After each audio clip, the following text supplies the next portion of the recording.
안녕하세요, 부르입니다. 오늘은 연체 후 대처 방법에 대해 말씀드리겠습니다.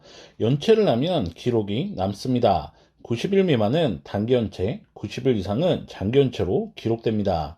그리고 단기 연체는 3년, 장기 연체는 5년간 부정적인 영향을 미칩니다. 연체로 인한 영향은 연체를 해결한 시점부터 조금씩 줄어들기 시작합니다. 하지만 그 영향에서 100% 벗어나려면 단기 연체는 3년, 장기 연체는 5년이 지나야 합니다. 이 영향에서 인위적으로 벗어날 방법이 없습니다. 시간이 지나야만 해결됩니다. 연체를 쉽게 생각하면 안 되는 이유입니다. 그런데 연체를 했습니다. 어떻게 대처해야 할까요?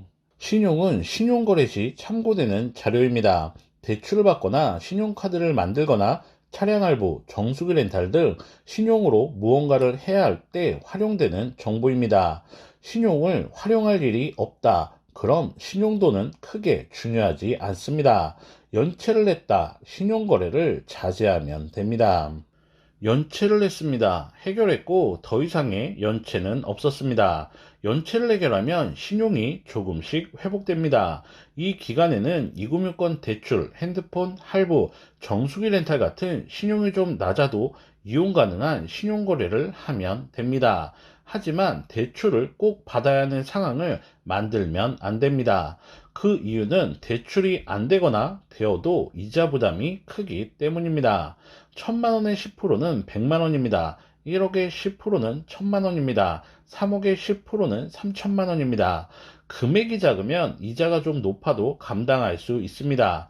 금액이 커지면 감당이 어렵습니다. 그래서 자동차 할부, 전세대출, 집 담보대출 등 대출을 꼭 받아야 하거나 큰 금액을 빌려야 하는 일은 자제하는 것이 좋습니다. 특히 집을 구입하거나 분양받는 경우 더욱 신중해야 합니다. 연체 기록 때문에 대출이 안 될 수 있습니다. 대출이 안 되면 계약금을 날릴 수 있다. 다른 방법이 없다. 이런 상황을 만들면 안 됩니다. 연체 기록이 있다고 무조건 안 되는 것은 아닙니다. 하지만 안 될 가능성이 크고 대출을 못 받을 경우 다른 해결책이 없다. 이런 경우는 피하는 것이 좋습니다. 연체를 했다. 신용거래를 자제하고 신용거래를 꼭 해야 하는 일은 만들지 않는 것이 좋습니다. 지금까지 부르기였습니다. 감사합니다.